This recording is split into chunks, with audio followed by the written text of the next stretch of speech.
trop c'est trop maintenant. Mokonzi ya mboka a eu décision. La force armée congolaise yo ya biso, mapinga na biso. Voilà un jeune lokola jeune no ba uti ko kanga wana Rachid. Un jeune mwana mukie.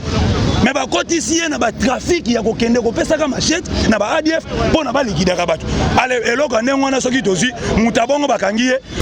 Za batu. ADF eza baza batu baza imba ime ba vivwaka. Baza na ba place au pe baza loger. Eyebani. Est-ce que ADF eza batu bazo uta likolo ou bazo bimana sa mabele? Ce sont des humains baza batu.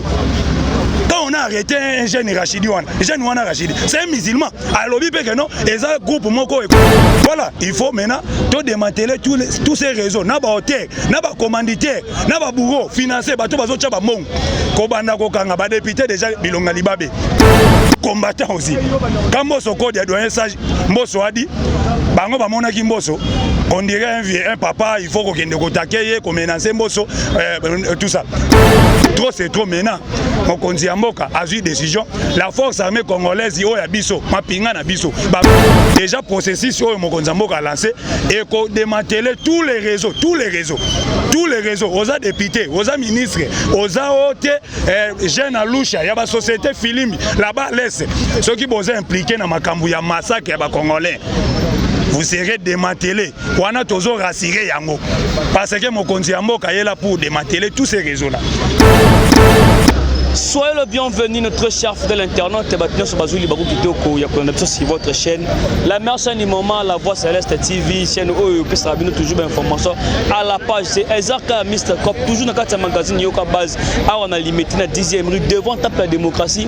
Ou plutôt mettre mentionné dans Baïmoka par rapport à l'actualité politique sur les Ganaka Nabiso. Aujourd'hui, j'ai aussi le réel plaisir de recevoir FCC Keba, le prophète Yabakranian, Combattant Junior Bellamy. Naïne Trobeta Masolo par rapport à l'actualité politique de cannabis. Ndenge boyebi que Covid-19 eza vague moko oyo troisième vague yango ko tamukimo me frappé monde entier bato baza ko nyoka mapé mboka na biso pe awa la deuxième vague de Covid-19 mais l'autre bet la Covid-19 to bet la deuxième vague ya massacre na kata est. Ça veut dire que makila bana mboka bande bazo kufa chaque jour et nuit wala ko la muka bato bazo kufa na est pas comme possible. Qu'est-ce qui se passe? Est-ce qu'il y a les commanditaires au bas de la guerre qui financent les rebelles ou que interrogation. Les députés de Est quittent le groupe armé Wana président Mbosso lobby. Est-ce qu'il y a des commanditaires? Tout juste à la interpellation à des députés qui financent la guerre Wana. Bintu Keita ozali moko ya bato ya UNESCO akutana mokonzi ya mboka ebisi mokonzi ya mboka ke bakolonga na observation bakota maintenant intervention. Mais de voir tout ce qui se passe aujourd'hui dans kata est comme si UNESCO basala bango le côté parce que na yoki ke bande komo batinga pe ba ojo ba lobi ba kosala marche pour que UNESCO elonga ta ba ke 50 ceux qui ba ko boma 20 30 ba ko tika mais ba bengana ka UNESCO to ko beta masolo na Junior Bellamy restez vraiment branché parce qu'il y a des grandes choses, des grandes révélations à révéler dans cette émission. Maintenant, nous sommes au Lingamso de Manamoka, au Boston Rabiso, on peut toujours nous faire confiance dans 4 magazines Yoga Base. À notre commande de ma caméra qu'on fait la prochaine fois, on a sur la Nabiso, on a pas invité dans le lot, moi, Namoka, Junior Bellamy, Moté papa. Moté, moi, Namoka, en tout cas, c'est Pénégué, Tokutani, les sous dans la Voix Céleste TV, pour nous décortiquer l'actualité politique, Yamoka, Nabiso, de Pessina, tous les Congolais, Moté, au Basali, Kolandabiso, Bissikanyoso, Topesi Binombote, na Afrique du Sud, na France, bande Konabiso Nyoso, na niveau ya Jobo, Topesi Binombote, na niveau ya Mérite, Topesi Mbote, Makasi Situ, na Beni, Topesi Bangombote, Makasi, en tout cas, Zambe, Azali, Nabiso, Nakachamoka, Nabiso, les choses vont aller de plus en plus mieux par rapport au Nengue Zalaki Liboso. Merci beaucoup. Voilà. Deuxième vague de massacre na Est. Est, Batuazo, Koufa, le rôle pas comme possible. Makila, Banamo, Tangalwa, Nakata, Batoa. Qu'est-ce qui se passe dans les pays, mon amour? Makambo, Ezali, Kolekana, Ezali, Ezaba, Bloko, Baker, Moko. Tu vois, Ezaba, instabilité, Oyo, et Vandaki depuis des années dans ces pays. Instabilité, Wane, Vandaki des années. Et ça a pris plus de 18 ans. Et Vandi Nakata Moka Nabiso. Plus de 21 ans même. Et Vandi Nakati Moka Nabiso. Et Mokonzi Mboka Nenga Yewana aye pona koluka abunda asilisa stabilité wana mais instabilité à l'est et aussi la pas dans 2 ans en tout cas ça processus ya molai et ezosenga volonté ezala na ba politicien oyo biso nyonso na kati ya mboka et c'est tout ça parce que quand aujourd'hui on parle toujours massacre na Beni, massacre à Ituri, massacre comme ça, massacre mais yomoko uti kolana les présidents de l'Assemblée nationale Mosoko de Nenge Tata wana uti koloba même vous les députés bozana kati ya l'Assemblée vous êtes complices ya makambu ya ba massacre à l'est. Nous avons des gens oyo bazali awa na kati ya Kinshasa bazana ba parti politique soi-disant awa na Kinshasa azana parti politique mais kuna na est azana parti politique ite kuna azali na milice na kati ya Zamba oyo ezo massacre oyo ezo torturer peuple congolais yango wana tosengi keno toyebisi na ba congolais bazali kolanda massacre ben mais ndenge pe ezalaki auparavant na oyebi ke quand le régime passé ezalaki les congolais babandaki kokufa les jours et les jours sans que toyoka ke ba milice baza neutraliser mais aujourd'hui touti kolanda ke bakangi na ba ravitailler na bato bazo ravitailler ADF na bato bazo sungaka bato bazali lokola ba éclairer bazo kende kopesaka ADF ba bibundeli ba massacre bango tu bakomi kokanga bango donc elingi kolobaki déjà processus oyo mokonzi mboka lancé et ko démanteler tous les réseaux aux députés aux ministres aux hôtes jeunes à loucha ya ba société film là-bas laisse ceux qui sont impliqués dans makambu ya massacre ya ba congolais vous serez démantelés. Wana tozo rassuré yango parce que mokonzi mboka est là pour démanteler tous ces réseaux là. Toko démanteler yango toyebi ke pe kokota na Beni parce que pe wana ende yango tozo senga pour population pour aller bien à vivre bien, il faut d'abord kimia mundu ki etika kobeta. Machette et kataka bazamba et kata matite et kataka zamba. Machette papa lisusu ba congolais, c'est ça c'est que nous voulons. Et ndenge yo sous les épinglé yango keno insécurité na à l'est et ils ont continué la MONUSCO mais oyebi yango te que non force na biso ya force armée congolaise kalamingi te ils ont lancé offensif bapesi déjà ultimatum na si Hollandi yango za journaliste ultimatum yasuka force armée congolaise ils ont lancé offensif wana eza offensif yasuka oyo tozo sangisa tous les forces ba armée étrangère oyo eza zinga ya Congo o armée tanzanien armée rwandais armée ougandais armée ya Congo Brazza boya awa to sangana poto démanteler ba raison nyonso insécurité ya bête parce que soki biso ba congolais toza victime ezali pona bonne volonté na biso ya koyambaka ba étranger na kati ya mboka oyo toyambi les étrangers soki ba yao oyoki ADF azoza formation militaire wapi na Tanzanie o imaginez que non ADF akeko za formation na ye ya kokataka bat machette na Tanzanie oleke esa e massacre batukuna na Tanzanie bakoyane na Congo pour mettre maintenant ba formation na bango en exécution yango to lobby trop c'est trop maintenant mokonzi mboka a eu décision la force armée congolaise oya biso mapinga na biso bazo lancer déjà ultimatum masuka mais le baguette wana oyoka lisolo nango ekosila tous les milices wana bakolimo lelo bazo tanga kaka kombo monter ba congolais oyo bakufa ote ba congolais bazali kokufa na Beni mais il faut pas bimisera biso statistique ya ba milice bazali kokufa po ADF bazo kufa bango pe bazo kende tokomi ko kabola sikoyo te bango babomi biso ba congolais biso beto to liquider bango eza ekomi bongo échange ekomi échange yo zolanda te makambo ezoleka na Kasine ozolanda makambo ezoleka na Irumu te soki bango babomi biso ba congolais biso ba milice wana pe ba ADF wana lokola déjà États-Unis lobby ce sont des groupes terroristes bango pe bazo sila bango pe baza neutraliser maintenant on commence à faire l'échange à l'époque de Kabila les alaki bongo te à l'époque de Kabila on connaît ces gens là bazaki à l'aise babandai ko vivre en paix na kati ba forêt mais aujourd'hui c'est le contraire maintenant c'est la paix qui a changé les camps soki bazu yo député nous sommes des combattants nous biso toza bato to dénoncer le mal au monde que tant Mbosso Kodia lobby ba ke ko charger tata wana Mbosso Kodia que non pourquoi Mbosso Kodia lobby bon mais lobby yango c'est clair et le président Jean-Marc Kabunda avait ko marteler yango soko oza député oza impliqué na massacre ya Beni bazu yo to komema yo na terrain lokola Saint-Thérèse moni terrain wana Saint-Thérèse oya bale wana nji to memi yo na terrain wana yo député to tche wana to somi ba machette ya sika batramoti ya sika to so batramoti na ya sika to simi na maboko to kokata yo siko douleur wana bandeko ya Beni bayokaka yo député oza impliqué na makambo wana yo poko yoka ngwa Qu'est-ce que tu peux répondre à Bagnon sur Balobi qui ceux qui massacrent Est, ils ont continué, ils ont continué de persister parce que Balobi Bitoumane ou dans Est, ils banana qui casse awa. Commanditaire, principaux commanditaires, maire qui est sur le Canada Est, pour un massacre ou dans la casse par rapport au Sokolobani. Mais c'est ça, on est tata journaliste, c'est là où tu es le bayango tu as télé non. Na uti ko le bayango que non, ba député wana nyoso ba kozala démanteler, to ko bimisa bango, to zo dénoncer bango. Beto ko bimisa bango awa politique a lokuté si na ngona Congo. Politique ko kosaka ya ko buka ka lokuta ke note ba bazo sala mabe bo bomba ka bango ba honorable. Non. Soko za député, tu es député élu du peuple. Soko komi député ko kende kota ka ba massacre ko to tiraka ba to ko bomaka ba congolais. To ko démanteler bino ba député wana nyoso to ko bimisa bino na poisa. To bimisi bino. Vous aussi vous allez subir la même chose parce que ba congolais bazali ko kufa kuna baza ba congolais ndenge moko na ba député baza na assemblée. Différence c'est ali wapi yo député ba bengi na assemblée. Oh yo latif c'est on a parlement. Oh le bageno na mboso kodia. Si lycée sécurité na ben. OK, vous êtes derrière tout ça. Yango tolobi, vous les députés, oya kokoya ne longi ya libabe, babimisi komo na ye. Il va assumer. Omoni douleur ya machette parce que machette tu ono ba papa ba congolais et ezali bazokata konité. Bazokata nde bato. Imaginez bazu lichette ba papa mutu na lichette boye na nzoto. Même yo soki ba tue ata tonga ya muke o tonga na nzoto. Oko sentir que non et nzoto na nge côté lo. Mais kokata ka bato machette et vous êtes là pour aider ces ADF là pour acheter des machettes neuves. Pour aller liquider les Congolais. On va vous s'y prendre, vous aussi. Bazuyo Kakaboye. Te kosenga te ko justice, o te 20 ans de prison. Non. Waneza haute trahison. Vous avez trahi beaucoup de Congolais. Oh bakoti mabele. Tozuyo pe to memi on espace moko boy. To tondi si ba Congolais belé na ba machette belé.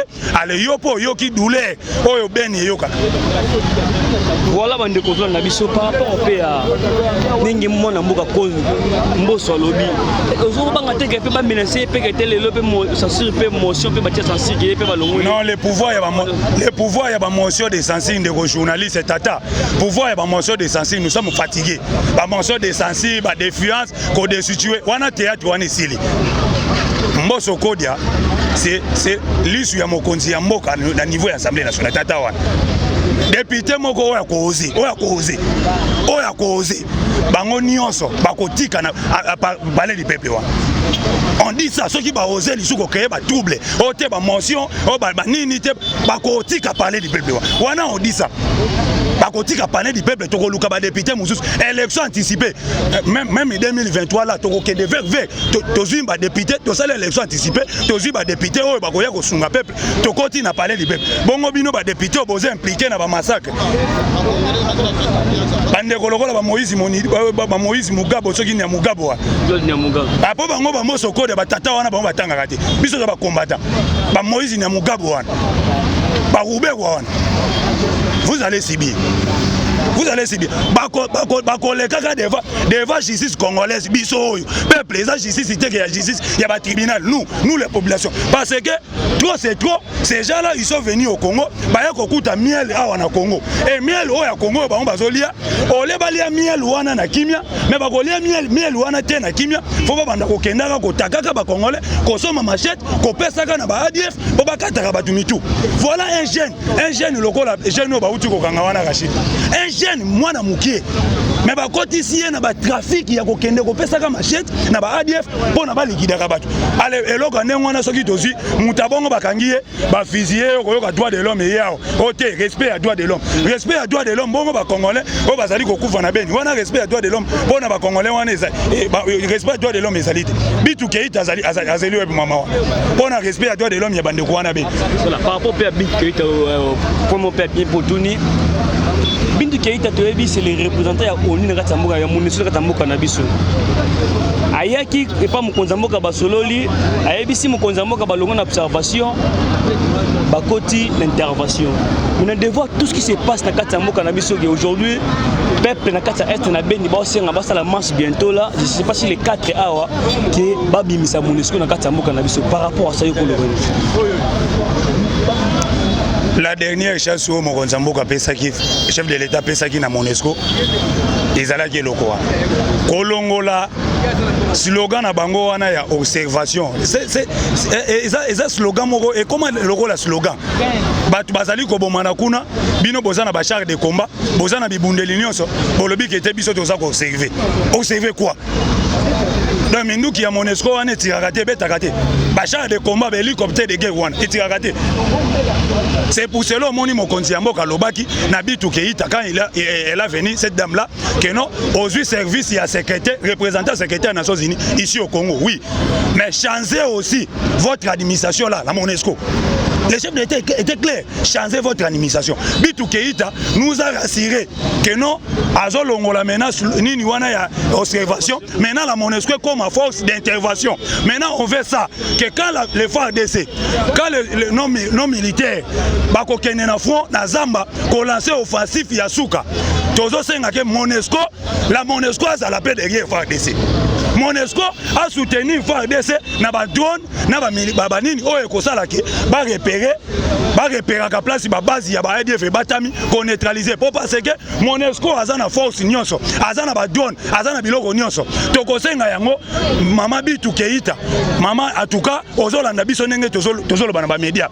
Nous les Congolais nous sommes fatigués, on a marre des morts, tolemi kokunda bibembi tolemi yango, on a besoin que changement ekota dans notre pays. Le président beaucoup de choses à faire dans ces pays.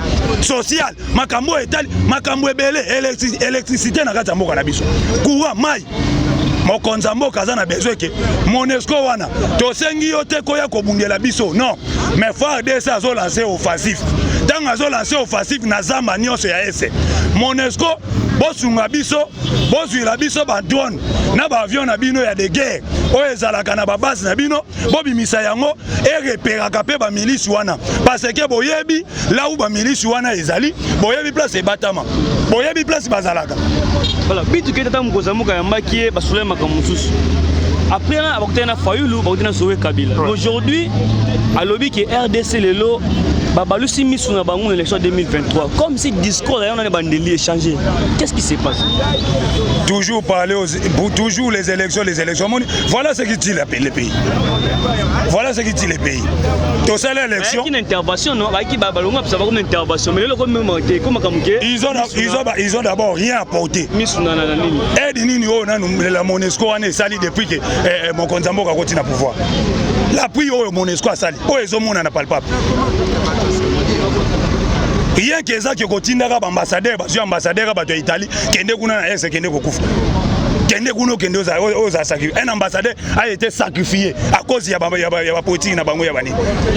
Yango tozo senga que non, ceux qui Monesco a continué toujours observation, nous sommes fatigués. Nous sommes fatigués. Il faut Monesco et le moine politique, il y a observation et comme maintenant la forme politique, il y a intervention. Ceux qui balingi baba na ko intervenir. Là nous sommes d'accord. Baba na ko intervenir que non, ADF wana, ADF ce sont des gens, baza batu. ADF baza batu, baza imé, ba vivaka. Baza na ba place au pe baza loger. Et yebani. Est-ce que ADF baza batu bazo uta likolo ou bazo bimana sa mabele? Ce sont des humains baza batu. Quand on a arrêté un jeune Rachidi, c'est un musulman. Alors, il que non, et ça groupe moko et comme le groupe moko religion islamique. Oh, bah comme il imposé, bah tu n'as pas niqué. Non, ce que l'ingé ADF avant de ça, qui m'a osé l'empêcher na ben, il faut ça côté la religion na bango islamique ou ADF. Ça devient un groupe terroriste. Voilà, ça devient terrorisme. Donc, ils ont imposé notre religion dans notre pays. Au Congo, nous avons un pays laïque. Voilà. Un pays laïque. Au Congo, tu as l'islam, tu as catholique, tu as kimangis, tu as l'église, l'église est réveillée. Et vous là-bas, ADF est comme ils ont imposé que non, il faut que les jeunes, les Congolais, les islam par force. Ah non. Voilà, il faut maintenant démanteler tous ces réseaux. Naba hôtel, naba commanditaire, naba bourreau, financé, bato bazo tchaba mong. Kobanda kokanga, ba député déjà bilonga libabe. Jean-Marc Rabouni, notre président Jean-Marc, il est combattant aussi. Jean-Marc Rabouni, il est combattant aussi. Quand Mbosso Code a donné ça, Mbosso a dit, bango ba monaki Mbosso, on dirait un papa, il faut qu'on taquer, qu'on menace Mbosso, tout ça. Jean-Marc Rabouni a martelé. Notre président AI, je vous salue président. Le président martelé, député mon côté, Oyo bako kangaye na makambo ya beni ya kozala sauver. Biro mon côté Assemblée nationale et Kobik Saï. Ceux qui bakangi yo, yoza député, okenda ko financer makambo ya ADF. okozala neutraliser histoire na yo na Congo ekozala souté. Voilà. Aujourd'hui, Bosco Taganda condamné à 30 ans de prison ferme. Est-ce que c'est un message fort aussi pour le peuple congolais de voir aussi que des commanditaires, tout, il y a meurtre, ça, crime contre l'humanité. Est-ce que on peut être justice internationale peut arrêter, on peut que 30 ans de prison ferme? Mais chacun son tour. Chacun son tour. C'est-à-dire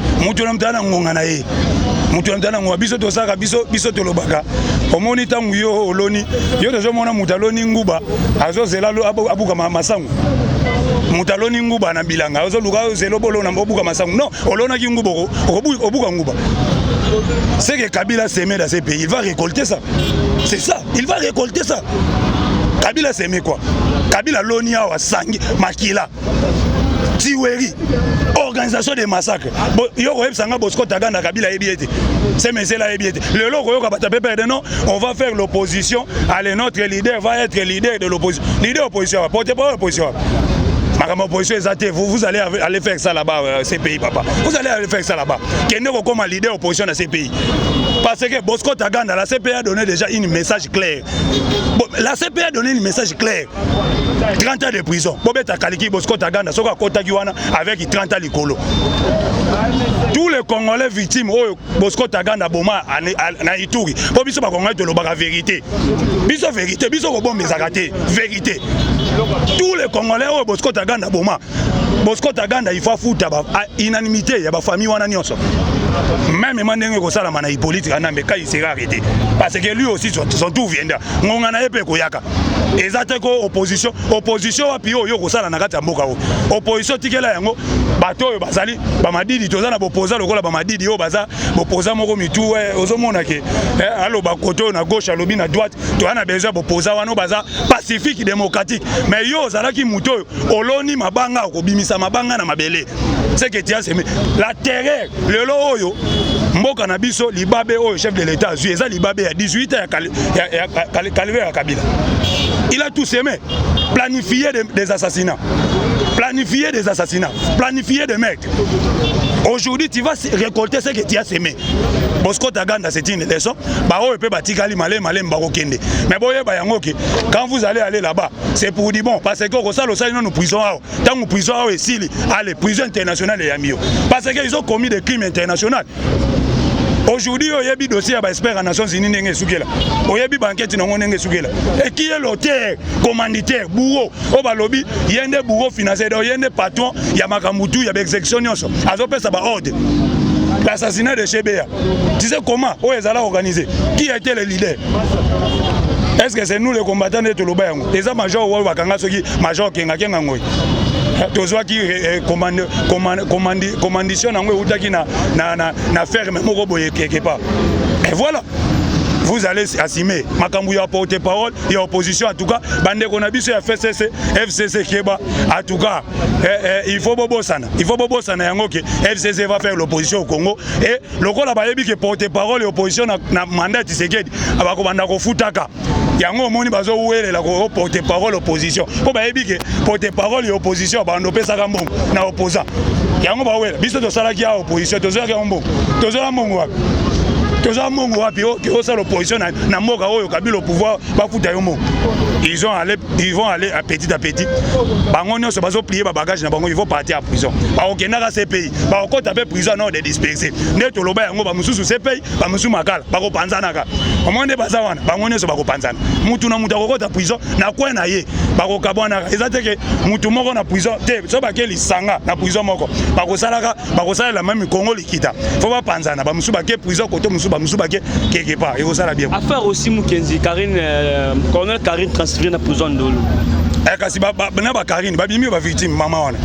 Bango tu ba bimi ba victime. Po batinda ki likolo. Batinda ki no beta masasi. Rosi wana un simple innocent ya bato akufa. Bamoni Rosi lokola ndeti libanga te tozo zo libanga moko to boaki kuna ale. Bangulu te sili poussière. Tata wana makila na e gangi kwa. Makila pe makasi. Makila pe makasi. Souma nenge Karina Kewana c'est fini. Il va prendre 40 ans de zozela, 40 ans de prison ba bloko bon. Parce que tu as un état de droit, ceux qui ba kangi yo, ba condamné yo, c'est fini pour toi. Tu vas libérer. Voilà, nous sommes toujours en direct. La 4e émission sur Bolingaming. On ne peut pas tourner. Qu'est-ce qui bloque aujourd'hui sortir au gouvernement? Parce que le Premier ministre a déjà nommé. Tous les gens dans la place où vous avez le Premier ministre a tiré Makambo pour nommer. Qu'est-ce qui ne va pas? Le président de la République a refusé comment on doit checker. Il n'a pas expliqué la maîtrise de dossier.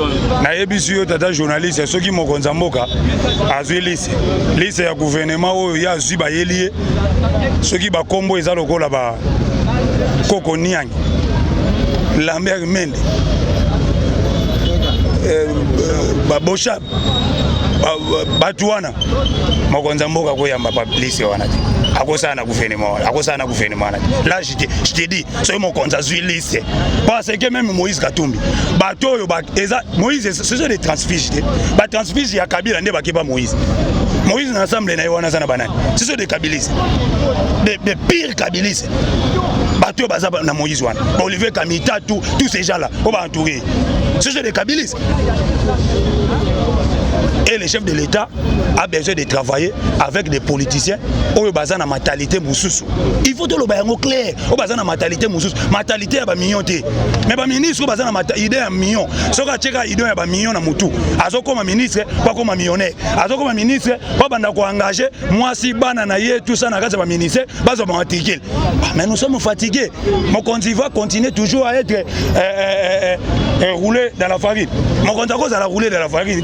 Mon conti lobino c'est oyo ça malokonde en tout cas hier même Félix Tshisekedi Tshilombo le chef de l'État azaka pe victime tata na ye ba commissaire ministre na tongo na poko balongoli. Imaginez tata na kata ndako akomi ministre bo fêter bo lobi ya papa zuki bokonzi na poko te ministre a balongoli. Ah mais ça malokonde il doit simer soka bimiseli biso liste ya ba ministre oyo bazali na profil ya ko travailler na mokonzi ya moko même le mokonzi moko a signé ordonnance Tolanda qui représentait à Mokonzambo qui t'engage ça dit clair et tata wana qui t'engage c'est un sage et ça na délai mon côté oh bah c'est que gouvernement bima bah na constitution bah loba que pour organiser Kabila on a obimisa biso ba gouvernement na ba butu tolali ma minu gouvernement zo tolali nana bana retour lelo ekomi na tango ya Tshilombo te ekomi ne dégâts patutu oya loba oya zongs mokonza lobi bozo représentativité ya ba mama bozo ba mama bokota na kati ba ministère mais ba mama lokola ba jani mabunda te ah non pas lokola mabunda en tout cas ativaler mama wana mabunda ativaler pas lokola ye penali misabiso mais mokonza lobi bolukelanga ba mama baza compétent pas travailler où est le mal où est le mal bozo bokoti sa bolongola nanu bata ba verse to lembi batu lokola ba José Makilozo monaka bazo yebisa yo ije valobi ko za moyibi yo zo boya ngoza moyibi mais biso ba kongola to yebi ko za moyibi et voilà qu'est-ce que tu vas faire to lo ba vérité to lo ba na bino vérité otondi sili kumuboy yo de jo mona accumulation de fonctions même nga yo ba pesinga musala nonatra sénateur député provincial na ko papa atakutango c'est maza ba yo so oza moyibi oza lokoso oboya ngonde oboya ngondengeni yo moko député provincial yo moko PCA soki na onatra IGF alobi Sénat wana nde miyibi place bake bon mama siko biso IGF atanga ki kombote biso ba kombata to bandi kotanga kimuta sénateur muyibi José Muyibi botondi kuna boze belé donc IGF a dit que la vérité et mandat ya Sénat ici là tant que mandat aussi là on va vous arrêter yo ko yebisa ba congolais que non kimuta n'est pas volé oyebi sa bakonga ki muta ne pas volé bongo ngobila makambo azoya ko bimisa ka no gestion calamité 68 millions de dollars et kenda IGF asimbisi ba journaliste mitu na ba conférence de presse papa Gilles Alengete asimbisi ba journaliste mitu bazo so mbongo ya mboka ba kotisa ko sombaka ba ndaku na États-Unis ba piscine pe alobi ba mbongo mususu eza ba to ko récupérer ka yango te c'est grave. Donc maman musu ndenge ba yiba wana ekenda mutango ayiba kufa na ye atika 14 na bana na ye bana na bazwa 14 ya bakoma ba millionnaire po baba na bango azaka ministre yo okesa lango na bamboka musu kende sala ngo na Chine José Makila kende Chine kende sala ngo na Chine kende sala ngo na Rwanda pas Kagame soko ko zala vie c'est dans notre pays que la honte ne tue pas quelqu'un va yebise que au gérer mabe oleke à se réserver à Zanana doit réserve il commence à attaquer IGF. Ok, IGF est une institution attachée à la présidence de la République. to martelé yango IGF est une institution attachée à la présidence de la République. Kabila ya mona ki kete na kocha IGF ote so na che IGF na mwasi nanga na bana nanga na baleki nanga na Tanzania na Rwanda ba okota ka prison ya longoli IGF abomi yango même okonza mboka lobi arme nanga ya munene IGF arme nucléaire ya Chilombo eza IGF inspection générale finance soko yibi ba kotelio bakangi yo papa tala makameleki na lomami et voilà IGF akei ko inspecter ole en tout cas ndeko Willy Bakonga tata wana Willy Bakonga mauvais tu as saboté la gratuité du chef de l'État, la gratuité de cinéma, c'est toi qui as saboté la gratuité. Assumez votre responsabilité. Quand la prison va venir, ne créez pas de crise inutile. Ne créez pas de crise, oh attention, oh je suis malade. Non, non, non, ne créez pas ça. Allez à prison en paix. En paix, vous avez saboté la gratuité de cinéma. Moi, IGF a quitté na Loalaba Mdeko et na Lomami. Au lieu de 1700 écoles, mais IGF a quitté ici, c'est 16 écoles seulement, 16 écoles à l'État. 1700 et ça l'a raté.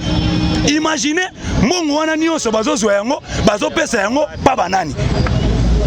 Et quand on va parler, les Batouana, tout ça. Nous, les gens des sans-État, nous sommes une force. Nous sommes une force. C'est ça qui fait que les chefs de l'État soient forts. Voilà. Nous sommes vraiment arrivés à la fin de notre émission. Vous avez bien partout les 4 coins du monde. Faites confiance à la jeunesse congolaise, aidez la jeunesse congolaise parce que nous sommes toujours là pour nous former. Voilà. Pour nous souki ça. Bati quel biso héritage à Mabé, nous la jeunesse. Yebisanga ibiso jeunesse au Tolandi, tata lokola José Makila. Tolandi tata lokola Kimbuta. Tolandi tata lokola Kabila. Tolandi Batouana. Mais Congo est bonga Kamboulani. Congo est bonga Kamboulani. Donc il faut maintenant nous la jeunesse, tout l'ongola idée, donc mentalité à Batouana, mon Batouana, tout l'ongola yango na mituna biso. Donc comment vous comprenez que mbongo ya sport eza pona retransmission ya match, to tikela yango retransmission ya match. Eza te que non, même na dernière minute, Gilles Alengeta lobi, bazo senga $300,000, même na dernière minute, ba mela masanga. Mbongo ya retransmission ya match et ya kozula bango wana. Po bale yango. Maintenant le Congo est mal coté à niveau ya CAF à cause de désordre. Pour moi, batata na lati veste, yango Gilles alobi lati veste, alati costume, ache cravate bien là na mutuka, ba fongole les portes pilo lilo ake iba. Il est allé voler. Et ça héritage moko o biso ba congolais, to biso ba jeunesse congolaise, to ko hérité té. Ceux qui t'ont hérité yango, ceux qui t'ont hérité comportement wana, Congo e kotikala ko bonga kate. Il faut to changer mentalité wana. Mais à partir ba chef du quartier, ba bourgmestre, to bandi ko mata. Malembe, tina ba souci de la police partout, il faut changement de mentalité et quota. Nous remona moka oyo ko bonga. Congo toza na capacité ya koza même 50 milliards de dollars américains na budget ya mboka. Le chef de l'État quand il est allé au Qatar, il a dit ça. Alobi yango akuta na ba milliardaire. Tala mo konza mboka vani na ba milliardaire. Bongo bino bato bolobaki ke benvese ba ko yaka te na Congo. Honte à vous, mo konza mboka vandi, honte à vous. Doboza na Sony place bo vandi wana. Mokonza mboka vandi na ba milliardaire kaka ye moko pauvre monde bavandaki wana table wana mutu kaka ya pauvre mutu azanga mbongo Chilombo bango nyonso ba milliardaire bosuki. Voilà, merci de mon souki émission. Mon téléphone vite fait pour votre contact. Numéro de téléphone est plus 243 91 02 47 120 plus 243 91 02 47 120. Ba congolais bazwa ba retenir eloko moko na émission de Saina yo tata journaliste ke biso jeunesse to copier José Makila te to copier ki mutate soki mo konza pesi biso gestion ya mboka ne to kosunga mo konza mboka to kosunga mo konza mboka IGF ko yaka pa na biso te ko IGF ya o respecter IGF tanga yeka katali a oyo mundele yo ozo mentalité wa na IDPS na zo mentalité na IDPS comportement na IDPS pas de vol soko yibi mongo à l'état makala quelque soit ndenge za même ya biso ya IDPS ebele baza wana na gouvernement bazo kota makala ebele déjà kutu basombaki de ba musi na bango na makala to yoki wana to ba gestion COVID-19 ba créer ba biloko lukuta na aéroport Anjili muta azo voyager $45 pour akende voyage test azo nga lizuzu 45 muyibi na tata muyembe en tout cas tata na ngai Sony bolingi kaka toujours ko kotaka na manœuvre ya koyiba bokoya ko sukisa ba vie na bino na ba prison pamba parce que c'est que voilà merci to comme na suka émission na biso c'est le tout au prochain numéro toujours c'est un plaisir même ambassadeur de le bye bazo zo mbongo ya mboka bakotisa ko sombaka bandaku na États-Unis ba piscine pe alobi mbongo mususu eza bako to ko récupérer ka yango te C'est grave. Donc maman musu ndenge ba yiba wana ekenda mutu ngo yiba kufa na ye atika 14 na bana na ye bana na bazwa 14 ya ba koma ba millionnaire po baba na bango azaka ministre yo ke sala ngona bamboka musu kende sala ngona Chine José Makila kende Chine kende sala na Chine kende sala ngona Rwanda pas Kagame soko ko sala vie c'est dans notre pays que la honte ne tue pas quelqu'un va yebise que au gérer mabe au leke à se réserver à zanana doit ya réserve. Il commence à attaquer IGF. Ok, IGF faisant institution attachée à la présidence de la République. Thomas Télé Yango, IGF faisant institution attachée à la présidence de la République. Kabila ya monaki kete na kocha IGF ote so na cha IGF na mwasi nanga na bana nanga na baleki nanga na Tanzania na Rwanda ba okota ka prison ya longoli IGF abomi yango même okonza mboka lobi arme nanga ya munene IGF arme nucléaire ya Chilombo eza IGF inspection générale finance soko yibi ba koteli yo bakangi yo papa tala makameli na lomami et voilà IGF akei ko inspecter ole en tout cas ndeko oyo Willy Bakonga tata wana Willy Bakonga mauvais tu as saboté la gratuité du chef de l'État la gratuité de cinéma c'est toi qui as saboté la gratuité assumez votre responsabilité quand la prison va venir ne créez pas de crise inutile ne créez pas de crise oh attention oh je suis malade non ne créez pas ça allez à prison en paix en paix vous avez saboté la gratuité de cinéma moi IGF a quitté na loala ba ndeko et na lomami au lieu de 1700 écoles, mais il y a si c'est 16 écoles seulement, 16 écoles à l'État. 1700 et à la raté. Imaginez, mon wananio se baso soyango, baso pesango, pas banani. Et quand on va parler, les batouana, tout ça. Nous, les gens des sans-états, nous sommes une force. Nous sommes une force. C'est ça qui fait que les chefs de l'État soient forts. Voilà. Nous sommes vraiment arrivés à la fin de notre émission. Vous avez bien partout les 4 coins du monde. Faites confiance à la jeunesse congolaise, aidez la jeunesse congolaise parce que nous sommes toujours là pour nous former. Voilà. Pour nous soutenir ça. Pour nous soutenir ça. Bati Kalibiso héritage à Mabé, nous la jeunesse. Yebisanga Ibiso jeunesse au Tolandi, Tata Lokola José Makila. Tolandi Tata Lokola Kimbuta. Tolandi Tata Lokola Kabila. Tolandi Batouana. Mais Congo est bon à Kamboulani. Congo est bon à Kamboulani. Donc il faut maintenant nous la jeunesse tout longola idée donc mentalité à Batouana mon ya Batouana tout longola yango na mituna biso to koma ko comprendre que te mbongo ya sport eza pona retransmission ya ba match to tikela yango retransmission ya ba match eza te que non même na dernière minute ba Gilles Alengeta lobi bazo senga $300,000 même na dernière minute ba vendre ba mela masanga mbongo ya retransmission ya ba match et ya ko zula bango wana po bale yango. Maintenant le Congo est mal coté à niveau ya CAF à cause il y a des désordres. Pour moi, batata na lati veste, yango Gilles Alobi a lati veste, a lati costume, a check cravate bien là na mutuka. Ba fongole les portes pilo lilo akeiba. Il est allé voler. Et ça héritage moko o biso ba congolais, to biso ba jeunesse congolaise, to ko hérité té. Ceux qui t'ont hérité yango, ceux qui t'ont hérité comportement wana, Congo e kotikala ko bongaka té. Il faut to changer mentalité wana. Mais à partir ba chef du quartier, ba bourgmestre Tobandi Komata, Malembe, Tina Basoucia de la police, partout, il faut changement de mentalité et quota. Nous, on a Congo, tous en capacité, il y a même 50 milliards de dollars américains à budget à Moka. Le chef de l'État, quand il est allé au Qatar, il a dit ça. À lobby, on a coûté un milliardaire. Tala mo konzambo ka vani na ba milliardaire. Bongo bino bato, bolobaki ke benvese ba ko yakate na Congo. Honte à vous, mo konzambo ka vandi, honte à vous. D'abord ça na soni place bo vandi wana. Mon konzambo ka vani na ba milliardaire. Kaka ye moko pauvre. Monde ba vanda ki wana. Table wana. Mutu kaka ya pauvre, mutu azanga mbongo Chilombo. Bango nyonso ba milliardaire. Voilà, merci tout le monde à ce émission. Mon téléphone vite fait pour donner votre contact. Numéro de téléphone est allé plus 243 91 02 47 120. Plus 243 91 02 47 120. Ba congolais bazwa ba retenir eloko moko na émission de Sena yo tata. Journaliste. Que biso jeunesse to copier José Makila te. To copier ki mutate. Ce qui mo konzape si biso gestion ya mboka ne to kosunga mo konzamoka. To kosunga mo konzamoka.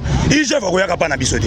Ko IGF ya o inspecter. IGF tanga katali a oyo mundele yo ozo mentalité wa na IDPS na zo mentalité na IDPS comportement na IDPS pas de vol soko yibi mongo à l'état makala quel que soit ndenge za même ya biso ya IDPS ebele baza wana na gouvernement bazo kota makala ebele déjà kutu basomba ki de ba musi na bango na makala to yoki wana o ba gestion Covid-19 ba créer ba biloko lukuta na aéroport anjili muta azo voyager $45 pour akende voyage test azo ngali zuzu 45 muyibi na tata muyembe en tout cas tata na ngai soni bolingi kaka toujours ko kotaka na manœuvre ya koyiba bokoya ko sukisa ba vie na bino ba prison pamba parce que c'est ce que voilà merci te comme na suka émission na biso on se retrouve au prochain numéro toujours c'est un plaisir même en best de le bye bye